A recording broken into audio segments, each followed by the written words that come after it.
When you manage procurement for multiple facilities, every order matters. But when it's for a hospital system, they matter even more. Grainger gets it and knows there's no time for managing multiple suppliers and no room for shipping delays. That's why Grainger offers millions of products in fast, dependable delivery, so you can keep your facility stocked, safe, and running smoothly. Call 1-800-GRAINGER, click Grainger.com, or just stop by. Grainger, for the ones who get it done. Most all-in-one HR systems are a patchwork of disconnected and manual tools. Rippling is totally automated. If you promote an employee, Rippling can automatically handle necessary updates, from payroll taxes and provisioning new app permissions to assigning required manager training. That's why Rippling is the #1 rated human capital management suite on G2, TrustRadius, and Gartner. If you're ready to run the backbone of your business on one unified platform, head to rippling.com/AcastBiz and sign up today. That's RIPPLING.com/AcastBiz to sign up. 7 things you don't really need to know, but probably should. I'm Jamie East, and this is the Sunday 7. I'm Ciara Revens in for Jamie East this week, and on today's episode of the award-winning Sunday 7, we meet the new boss of Apple, John Ternus, and hear from Dragon Deborah Meaden about a clever new gadget for your electric car. Plus, Will Guyatt, the Smart 7's resident tech guru, talks us through the tech wars and takes a look at Anthropic's scary new hacking machine. If you're enjoying our episodes, please do like and follow us wherever you get your podcasts. We're here 7 days a week at 7 a.m. with the 7 biggest stories on the Smart 7 in association with Metro.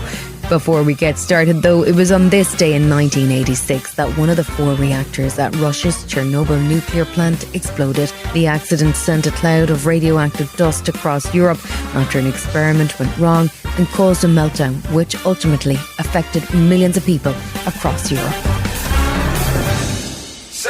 Apple have just finished celebrating their 50th birthday, and the company is riding high with a smart deal to integrate AI into Siri, along with a new best-selling laptop in the MacBook Neo. So it's the perfect time to pick a brand new boss. Current CEO Tim Cook is due to step down in September, and this week saw Apple announce that the Senior Vice President of Hardware Engineering, John Ternus, will take over. Ternus has been at Apple for 25 years, and he's worked across every major product that Apple has launched, including the iPad, the various versions of the iPhone, Apple AirPods, and the Apple Watch. So he knows his stuff. While he's appeared on stage at Apple events, he hasn't had much of a public profile, but he did give a commencement speech at his former university, Penn Engineering, where he described how he started working at Apple. When I first got to Apple, it was my second job out of college, and the first time I walked through those doors, it was exhilarating and intimidating all at once. To be honest, I wasn't sure I belonged there. The people I met were so smart and so confident, and they knew so much more than me. But I'll always be grateful that I wasn't afraid to ask for help when I needed it. He may need to use those techniques again now that he's responsible for a company that's worth $4 trillion. He also spoke as part of an Apple launch event in 2023, and his enthusiasm for the Apple product range shone through. You can probably tell I'm really excited about the products that we're making, and even more excited about the things that we're going to be delivering in the future. There's just so much opportunity here for us. Tim Cook will become executive chairman of Apple, and he's described Ternus as a visionary executive who has the mind of an engineer and the soul of an innovator. Speaking to the Wall Street Journal around the Apple 50th anniversary, Cook had this theoretical advice for his, at this point, unannounced successor. I would say be yourself, keep a firm North Star on the values of the company. Because if you get the values right, if you keep the North Star in clear view, you may be blown off course a little bit, but eventually you will come back to the right path. Bloomberg's tech managing editor, Mark Gurman, has been a hot streak of Apple stories recently, and he was the first to break the news of John Ternus as Cook's successor.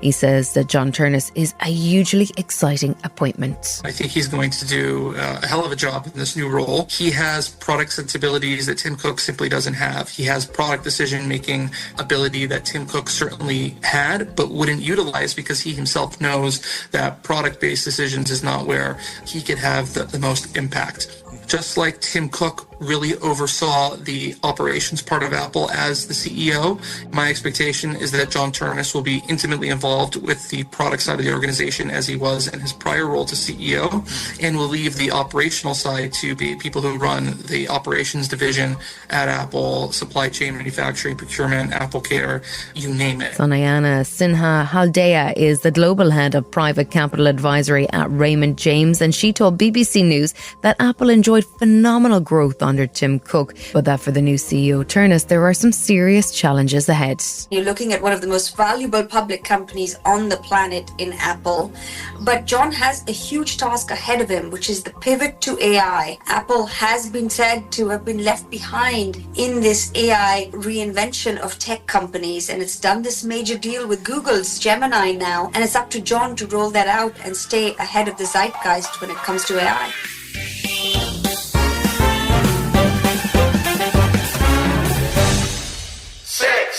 It's that time of the week when we check in on the biggest stories in tech with the Smart 7's very own tech guru, Will Guyatt. Will, we've just been hearing about the new Apple CEO, John Ternus, and it sounds like he's got some big shoes to fill. What would you put on his to-do list? There's a load for him to do, but he's been one of the key leaders of Apple's hardware business for at least the last 15 years, and he's worked at the company for a quarter century, and would doubtlessly have been on the radar of Apple's visionary co-founder Steve Jobs. New products will doubtlessly be top of his agenda, as the company needs a new smash hit line, which the Apple Vision Pro headset definitely wasn't. And let's not forget, depending what you believe, the company also spent a huge chunk of money in Tim Cook's era, pouring money into an electric vehicle we never even saw. But it looks like health tracking appears to be a key motivator in Apple's future, and the company will look to add even more wearable devices to its range alongside the watch. This is likely where we'll see a product similar to Meta's glasses. And outside of product, some reckon that AI is still a big priority for Apple, and I've read some suggestions this week the reason Tim Cook is leaving the company is because he was forced out over the company's slow move into AI. Personally, I don't buy that. Now, Apple may have had a couple of rare missteps over its AI tools misreporting news and a few other clumsy mistakes, but the company's slow move may have been the ultimate in 9-dimensional chess, meaning that Apple can now charge all AI companies money to plug their chatbots into Siri. But whatever happens, John Ternus has got a full in tray before he even sits in that big comfy chair. And what do you think his biggest challenge will be? I've never been a big fan of answering questions with philosophical answers, but his biggest challenge will be people believing in him. We've already heard analysts and investors saying that he's no Steve Jobs, but neither was Tim Cook. The weight of past glories and reflections of expectations from others weighed heavily around Cook's neck throughout his whole 15 years that he ran Apple, despite it growing to be worth $4 trillion under his leadership, and Ternus will experience the same. Speaking of Apple, it was unusual this week to see the Apple logo pop up at a Google event. This was around the Siri integration, right? Some online were comparing this to characters from the Marvel and DC universe finally meeting in a movie, the concept of hell freezing over. But I'm ancient, and Google and Apple have been partnering and coexisting on various levels for as long as I can remember. Since Apple anointed, admittedly rather a large annual payment, Google as the default search engine on its iPhones and iPads. At Google's cloud events, one of its bosses stood on stage with the Apple logo behind them on the Jumbotron to announce that Google's Gemini AI model was going to play a major role in the future of AI on Apple's devices, with the companies partnering on a new foundation model for use on Apple's devices, the core of which will be Google's Gemini, to create what they called a smarter and more integrated Siri. Google said more would be revealed sometime in 2026, but if I were a betting man, we can expect something from Apple's next Worldwide Developers Conference in the second week of June, where the company lays out its software plan for the year ahead. So is the era of big tech wars ending, or is this just a temporary truce? If anything, some of the older guard, the Apples, Googles and Microsofts of the world, are already increasingly confident of their place in the overall order, and if anything would rather collaborate and keep relative newcomers like OpenAI and Anthropic out of their league. Perhaps the adage, keep your friends close and your enemies closer, is well applied here in the world of big tech. We heard last week about the new Anthropic model and how scarily good it might be at hacking, so of course some not very good news followed this week. What's going on? When Anthropic took the step of confirming that its Mythos model was so dangerously good they were keeping it locked up, it was clear the company would actually need to prove it could stop it falling into the wrong hands. And incredibly, it seems like they failed in the first week. Instead, Anthropic accidentally made it available to a wider group in one of its own private online forums in what it called a third-party operating environment. The company said it's now investigating. Oh, great. It's one of those situations where the genie is definitely going to escape from the bottle, isn't it, Will? Well, if the genie has actually escaped from the bottle, then someone, and I'm not entirely sure who, because nobody mythically controls the global rollout of AI, should absolutely throw the book at them. And while discussing Mythos in the public might have been a warning from Anthropic, it was also a clear attempt from the company to sell the sizzle and heat up its perceived value ahead of the company going public in the next year or so. Like someone once said, with great power comes great responsibility, and they've shown none of the latter. Anthropic numbers former PM Rishi Sunak amongst its advisors, doesn't it? What has Rishi's impartial advice on AI been? Correct. The former PM who said that AI was going to be our co-pilot and wouldn't take work away from humans is still saying something similar now he's picking up sizable sums from advising Anthropic and Microsoft. Now he's suggesting that your job won't be taken by AI, but it will be taken by a human using it. And to an extent, he's not wrong, but he's ignoring part of the story, because certain entry-level jobs are already being hoovered up to the extent that the works of thousands of graduates will now be taken by a single human and their AI tools. Is this the kind of progress we've all signed up for? I doubt it. And finally, we love a tabloid scare headline as much as the next person. But how true was this week's story that the energy crisis might mean we can't use data on our phone? This one has really caught people's attention, and it's hardly surprising when networks suggested we might have our data speeds restricted, additional price increases on our contracts, or perhaps unbelievably surge pricing because of the current energy crisis fueled by the conflict in the Middle East. At the centre of this is all the major mobile networks having a sizable flounce about the fact UK government hasn't included them on a list of 10,000 companies who will receive government help to cover rising energy costs. These are businesses that use huge amounts of energy, those in food manufacturing, those refining chemicals, or making building supplies, that kind of stuff. Now, the networks are essentially holding a gun to the government's head and threatening disruption to services practically all of us rely on. But it is fair to say that the coverage generated by this news in the week didn't get the networks the support they hoped for from us as customers, particularly when they made record profits through COVID. What's next? My takeaway driver holding me up for an extra £5 to get that ostrich madras? No chance. Still to come on the Sunday 7 in association with Metro, potential good news on Lyme disease, and NASA unveils some new tech.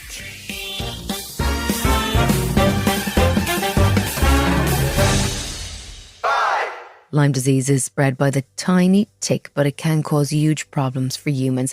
Typically, a bite from an infected tick can lead to a bullseye-shaped rash and then a flu-like illness which can linger on and, if not treated, can lead to neurological issues, heart palpitations and potentially, in the long term, arthritis, memory issues and skin conditions. Ticks tend to hide out in long grass and actively seek out large, warm-blooded prey, so hikers and anyone who works outdoors are at risk from the tiny predator. There's no human vaccine approved yet for Lyme disease, but scientists have been working on multiple ways to tackle the infection spread of ticks, including treating white-footed mice, who the ticks can catch the Lyme disease bacteria from, and also vaccines for dogs. The other issue is that global warming has seen ticks spreading rapidly throughout the US and Europe, with an estimated 500,000 people contracting the disease in the US each year. Pfizer and a French vaccine specialist company called Valneva are working on a vaccine, and early trials have shown promising results, but it may require several shots to get full protection and is awaiting FDA approval. Dr. Jetelina is an epidemiologist and scientific communicator, and she explained to the PBS how the new vaccine, which is known as a protein subunit vaccine, works. It actually works inside the tick. This vaccine trains our body to make antibodies, and when a tick bites us, it drinks our blood, it drinks those antibodies, and those antibodies then neutralize the bacteria in the tick's gut, stopping it from ever reaching or getting to you. The geographic range of ticks is expanding. We're seeing that ticks are moving into far wider places. And there's a number of reasons why this increase is happening. From land development and human population growth and proximity to backyard wildlife, ticks produce antifreeze, so the temperature must be below 10 degrees Fahrenheit for several days for a tick to die. So the less intense winters we have, the less ticks will die during the winter. Regulators like the FDA require a certain level of confidence before approving a vaccine, and the trial just barely cleared that bar on a secondary measure. It didn't clear it on the primary measure. Pfizer thinks it's enough to seek approval, but I think that this is going to prompt a really interesting discussion over at FDA if they have enough confidence in these numbers to approve a vaccine for all Americans to use.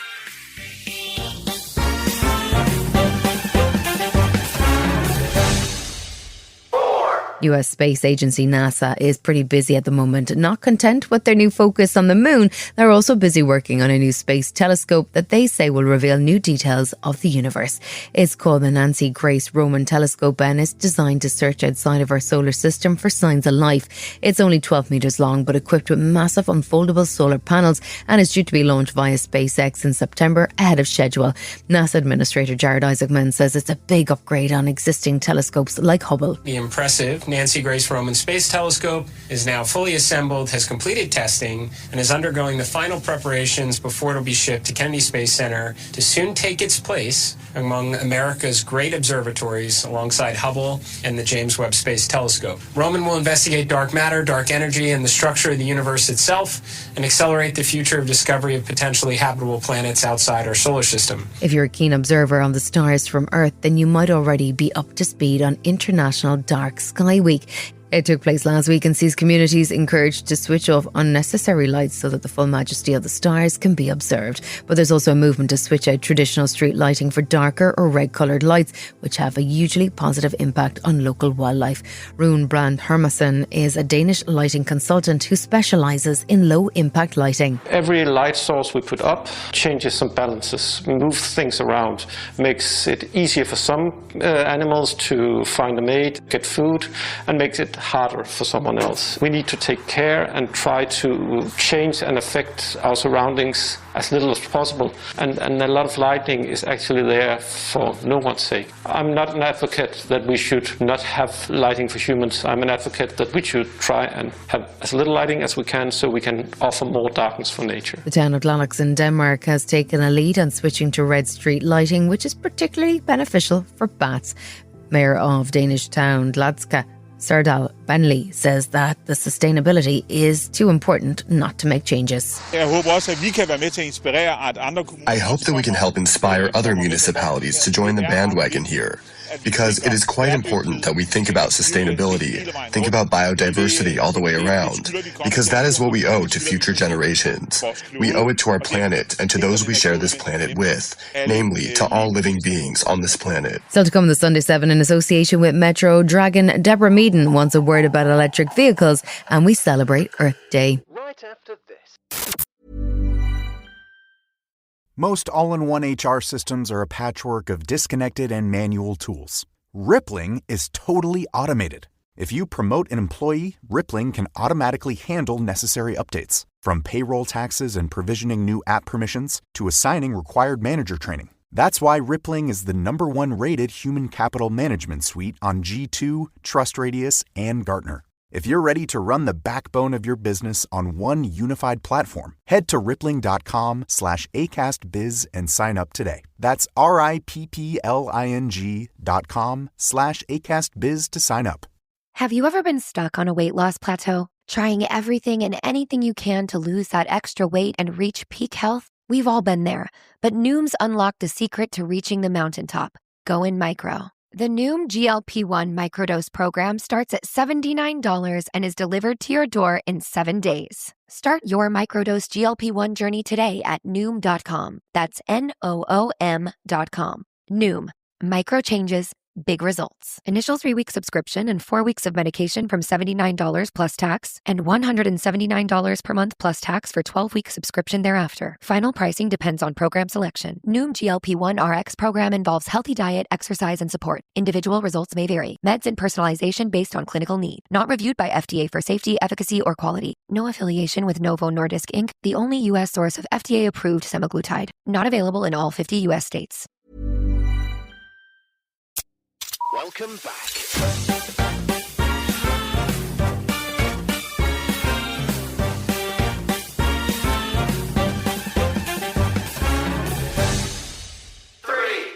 In a time of the fuel crisis and rocketing prices at the petrol pump, it does seem like it's a perfect time for the electric vehicle to come into its own. One of the issues that has held back adoption is the need for a home charger, which typically required being able to park your EV beside your house, something that is not always possible, particularly in urban environments. But there's a Dragon's Den innovation, a company called Turbocharge, who are looking to change that with a system that creates a cross-pavement charging channel, so that even if you don't have a driveway, you can still safely charge your electric vehicle. We caught up with businesswoman and long-term Dragon Deborah Meaden to chat about Turbocharge and get her take on the electric vehicle market. So, Deborah, EVs are having a moment right now, it seems. Well, I think it's unsurprising with the headlines about the volatility, obviously, of fossil fuels. And whilst the prices are high at the moment, I think that the situation at the moment has just exposed fuel security and the volatility. And I guess if people don't make a decision now, why would you buy into something that is clearly volatile? Why not buy into something that you see as the future? You've been a long-time supporter for electric vehicles. Tell us why you're so passionate about the technology. I do think that at the forefront of everybody's mind at the moment is the cost of living. I do very much support the view that we should own our own fuel supply. You know, we've got a lot of wind in this country, get a lot of weather, don't get so much sun always, but but owning our security is very, very important. It also aligns with my own concerns over the planet and the climate, and I want us to get out of this downward spiral of just digging up more fossil fuels and actually get into an upward spiral of saying, actually, we can clean this all up. We'll have clean air. We'll have, nature will thrive. We will thrive. It's not just it's never one thing. We form our opinions and our views on many, many things. And for me, EVs are part of the solutions. EV ownership does have some more complications, particularly when it comes to charging the vehicle each day. Talk to me about Turbocharge and why it's a good solution for people without a driveway. Turbocharge is a channel for charging. So one of the biggest issues was, first of all, it was range anxiety if you bought an EV. But also, if you can actually charge your vehicle at home, you're only paying the cost of what you pay for your electricity. So again, you're much more in control. But that's difficult. If you haven't got a driveway, what happens? So Turbocharge is kind of born of this democratization to say, well, actually, you don't need to be parking on a driveway. You can insert this very neat channel, very neat. So it requires virtually no groundworks whatsoever. It just requires a cut, a slot being cut through a pavement. That's it. And it means that those people who haven't got off-street parking, are not penalised because they don't have off-street parking.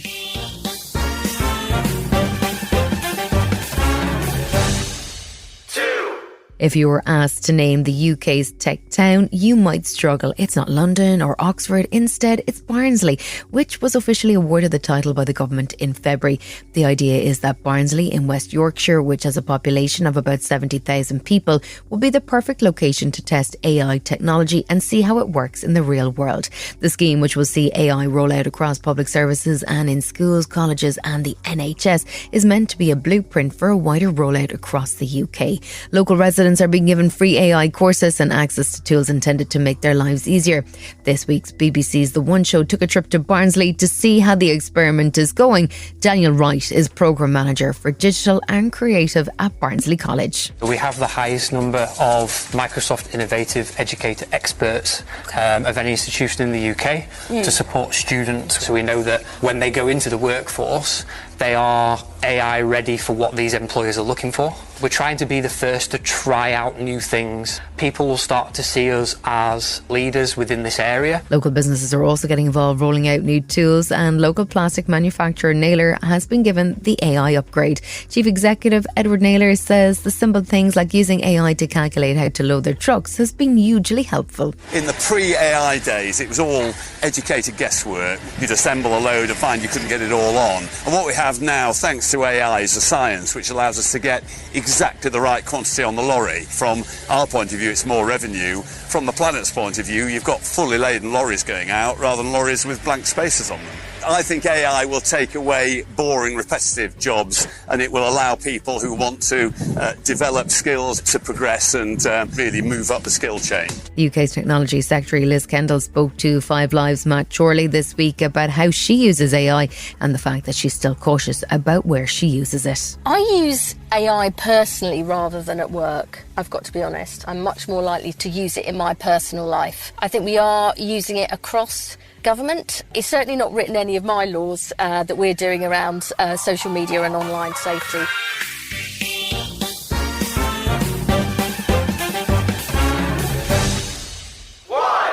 Next time you're in Florida, you should pencil in some time to visit the Turtle Hospital. It's a one-of-a-kind combination conservation hub and visitor attraction where you can see turtles up close and help support the work they do to treat injured and sick turtles so they can return them to the wild. Beth Zuckelbach is the general manager of the Turtle Hospital, and she's a keen animal advocate and conservation leader.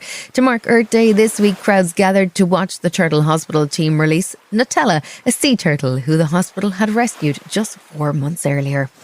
Nutella was a long shot, and she is one that I seriously did not think was going to make it. In addition to having the horrific fibropapilloma tumors on her body and her eyes, she was entangled in fishing line to the point that she almost lost the flipper due to lack of circulation and had ingested a lot of fishing line. So it really is a miracle what happened today, seeing her go back into the wild. This has been the Sunday 7. Wherever you're listening, do us a favour and hit the follow button. We'll be back tomorrow at 7 a.m. with the regular Smart 7. Have a great rest of your weekend. Written, produced and published by Daft Doris. Youth mental health is a complex challenge that requires comprehensive solutions. We must strengthen after-school programs. We must make digital literacy tools available in our schools. We must work with mental health professionals to support children. And we must empower mentors, educators, and parents to keep kids happy. Learn more about our commitment to finding lasting solutions at empowerourfuturecoalition.com/solutions. Paid for by the Coalition to Empower Our Future. When you manage procurement for multiple facilities, every order matters. But when it's for a hospital system, they matter even more. Grainger gets it and knows there's no time for managing multiple suppliers and no room for shipping delays. That's why Grainger offers millions of products in fast, dependable delivery, so you can keep your facility stocked, safe, and running smoothly. Call 1-800-GRAINGER, click Grainger.com, or just stop by. Grainger, for the ones who get it done.